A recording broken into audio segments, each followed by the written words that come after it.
Okay, so we're going to do some cool stuff today by painting on black paper. You can paint on black paper. Now this is something I got at Staples. It's not quite as shiny as the white paper, but it seems to work just fine. It doesn't absorb terribly much.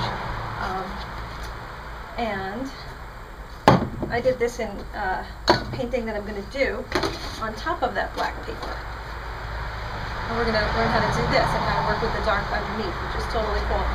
So to make this part, I used the Montana white, and I used the color place white as well to make kind of the aura around the moon. This blue color here is this Montana light blue, and this darker color here, you could use Montana darker blue, or you could just blend that lighter blue right into the black, Montana black, or some other brand is fine. You're going to need a sponge to make, or some foam, painter's foam, to make these kind of effects here. And you're going to need a fan brush to make this, to make the waves. And you're going to need a paint spatula to make the grass and the tree. And just a little bit of newspaper to make the leaves on the tree. Okay, so let's do it. Okay, so I'm starting with my black paper, and the first thing I'm going to do is I'm going to make this moon, which is white. So I definitely have to spray white on it because it's all black. So I spray some white on it. Not too much because you don't want to have to wait like forever until it dries. But just enough to cover the area. Don't use a thin paint like Color Place. Use a thick paint like Montana or Painter's Touch or Rust-Oleum. So when you feel it's dry enough, you can't dry this with a lighter because it'll leave a little stain on it. Then put your can on top of it.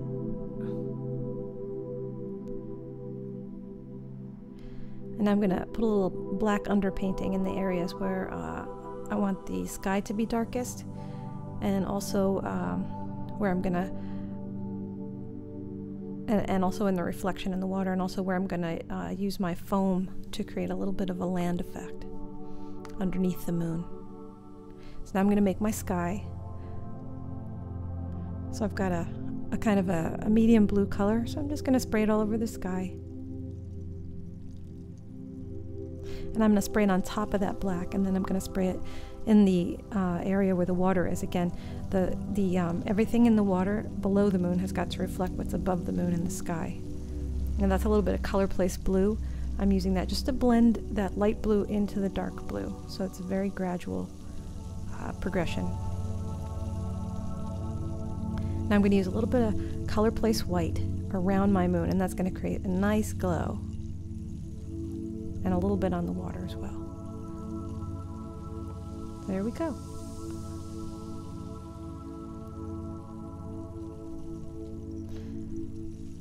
So I'm spraying a little bit of Color Place white on top of the moon, and you can see it's so transparent that it just makes the moon glow a little bit.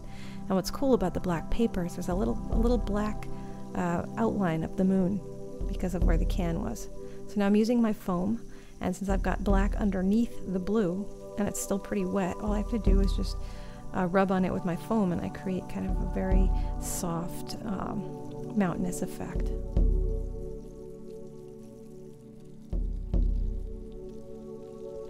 So I'm basically dividing the sky from the land with that.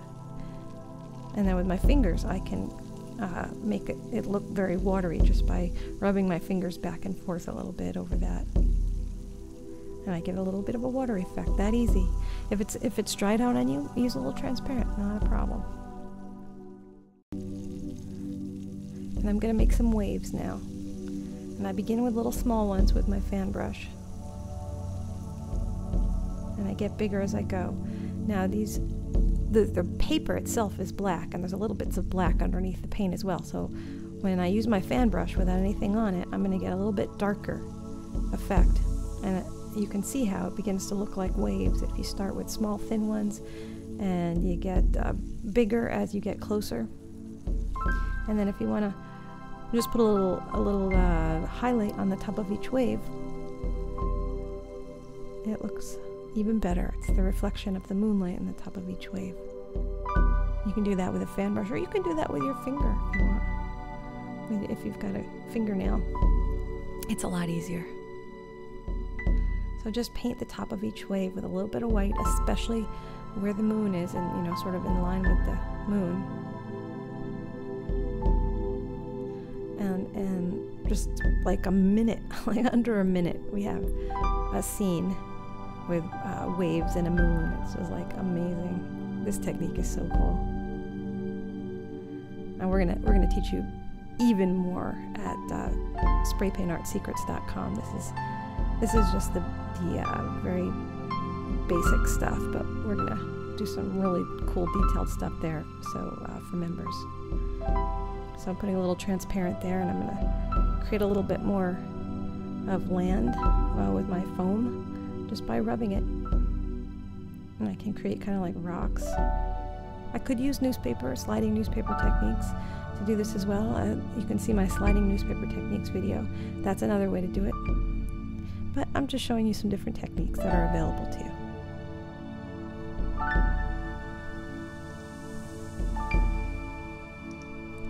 Okay, so now I'm putting a little transparent on because I'm going to do a tree. I found this picture on the internet, and I kind of liked the idea. So I'm looking at the tree for just to get some ideas. But basically, with my spatula, anything I lift up is going to come out black because my paper is black. So it's really easy to do, you know, a lot of thin black lines, which is what I wanted to experiment with. So I recommend that. You know, getting pictures and painting from them, because often people will bring you stuff that they want you to paint, so you need to be able to work from a picture as well. So painting on black paper is a really great way to get very thin black tracery kind of lines very easily. All you have to do is just draw them with your spatula.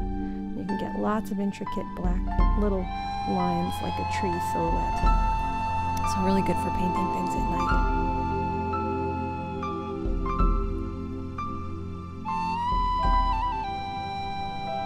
And that quickly.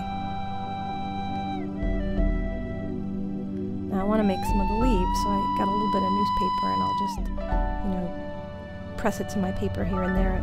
It's crinkled up, and, you know, it removes the paint and reveals that black layer underneath, and it looks great. Silhouette of a tree. And you don't have to paint it, it's much quicker. And you can make some grass, and it's all a silhouette. It looks much more realistic when you have the black paper, and much easier to do. You would actually have to paint all of those with a brush if you wanted them black. So there you have it. It took us just a few minutes, and we have a beautiful nature scene.